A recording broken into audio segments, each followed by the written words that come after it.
oleh Wali Mandar.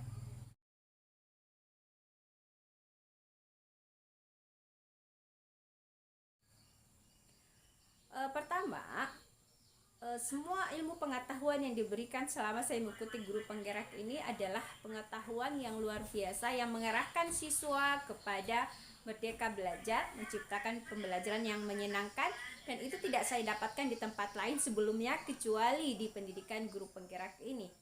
Karena itu saya tidak bisa berpuas diri hanya untuk diri saya sendiri, jadi saya wajib untuk menyampaikan hal itu kepada teman-teman saya melalui diskusi melalui diskusi personal atau melalui bincang-bincang singkat dengan teman-teman saya. Nah, dari bincang-bincang singkat inilah kemudian saya dan teman-teman saya menemukan bahwa kami butuh sesuatu, terlebih selama pandemi ini kami merasakan betul bagaimana sebuah pembelajaran itu tidak mudah bagi kami maupun bagi murid-murid kami.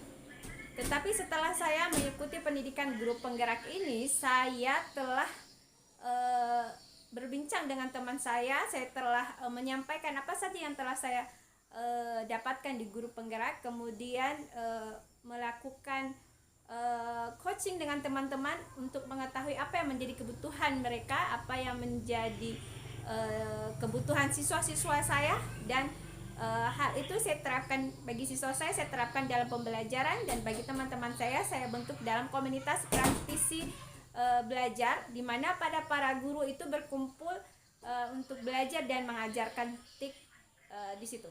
Selain itu, di komunitas praktisi ini juga kami mengharapkan nanti akan menjadi sebuah komunitas praktisi guru berbagi.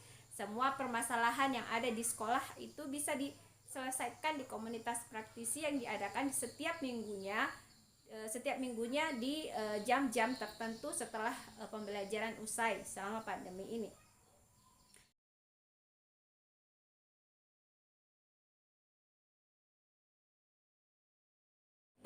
Pada modul 3 ini, sebelum saya belajar modul 3 ini, saya sebelumnya ketika membuat sebuah keputusan pembelajaran itu selalu berdasarkan pada insting yang ada.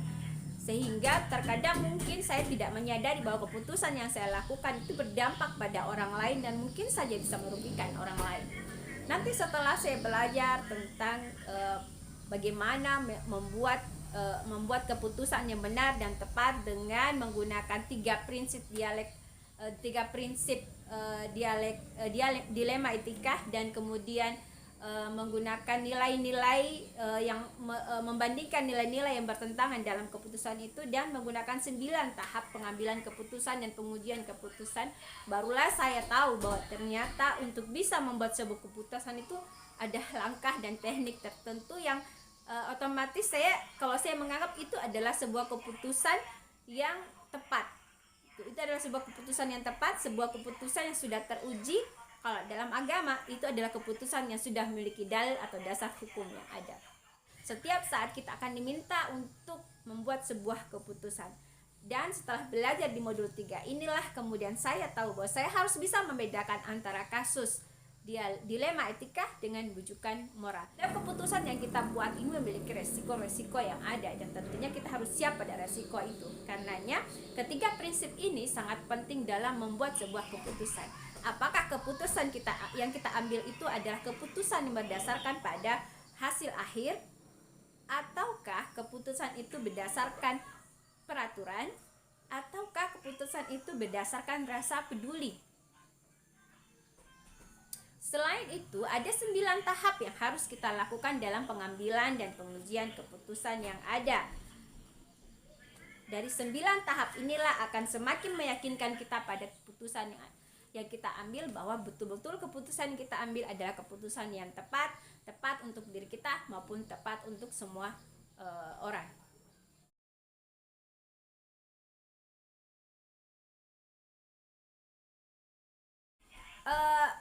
Langkah-langkah dalam mengambil keputusan ini itu akan saya selalu terapkan semenjak saya belajar dari modul 3 ini. Jadi saya bisa lebih tahu, oh ternyata dalam membuat keputusan itu ada hal yang penting yang harus dilaksanakan.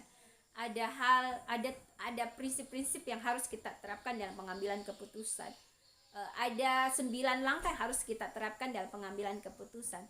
Sehingga dalam mengambil sebuah keputusan ini saya memulainya sejak saya belajar di modul 3 ini, karena setiap saat, setiap waktu pasti akan ada permasalahan yang kita dapatkan selama proses pembelajaran ini berlangsung, apakah di lingkungan kita belajar ataukah dia berada di lingkungan tempat kita bekerja gitu.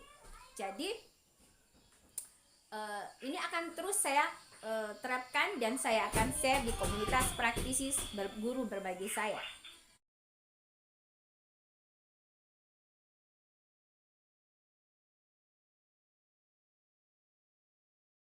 Penanggung jawab utama di sekolah yang akan menentukan tepat atau tidaknya keputusan yang saya ambil, dan beliau adalah pemimpin saya. Kalau dalam agama mengatakan bahwa utiullaha wa rasul wa ulul amri minkum, dan kepala sekolah saya adalah ulul amri di sekolah saya. Jadi ketika ada keputusan yang ada hal, ada permasalahan yang membutuhkan keputusan, maka saya akan berdiskusi dengan beliau, dengan tentunya berdasarkan pada 9 tahap pengujian keputusan, pengambilan dan pengujian keputusan ini. Dan sosialisasi itu saya sosialisasi dengan tahapan-tahapan pengambilan keputusan ini tentu saya sosialisasikan kepada kepala sekolah saya, tetapi penutup kebijakan utama adalah beliau. Kemudian teman-teman sekaligus teman-teman rekan-rekan guru adalah teman berbagi saya dalam mengambil sebuah keputusan. Menjadi pertimbangan bagi saya, apakah betul keputusan yang saya ambil, bagaimana pendapat mereka tentang keputusan yang saya ambil. Maka mereka adalah teman sejawat, rekan seperjuangan di dalam Merdeka Belajar. Terima kasih banyak. Assalamualaikum warahmatullahi wabarakatuh.